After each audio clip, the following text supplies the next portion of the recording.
Continuing with the foot setup, we need to add an additional pivot to our hierarchy here, and that is a tiptoe pivot, and the intention of that one is to be able to allow a pivoting point here under the toes, as if you're going to be swiveling the foot on the toes.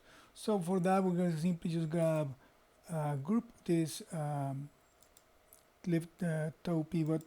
I'm going to rename it left tiptoe pivot, and that one,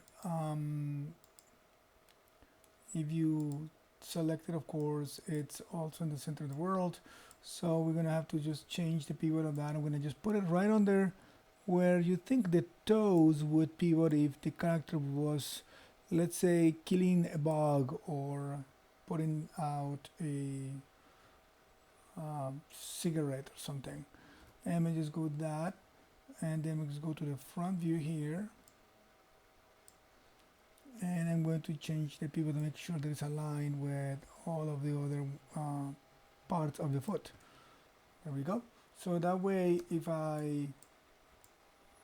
my character is going to do that movement, it would do this.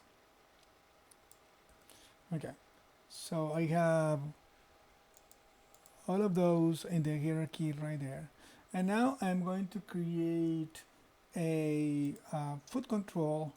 That one I'm going to do just from a circle. You can create your own by drawing it manually. I do a circle, it's a lot faster, quicker. Just going to move it. Move it to the center of the foot, and I'm going just to modify it so that I can make it feel a bit more like a foot shape. You can do any shape you want. The important thing of that object is that, first of all, it's easy to select.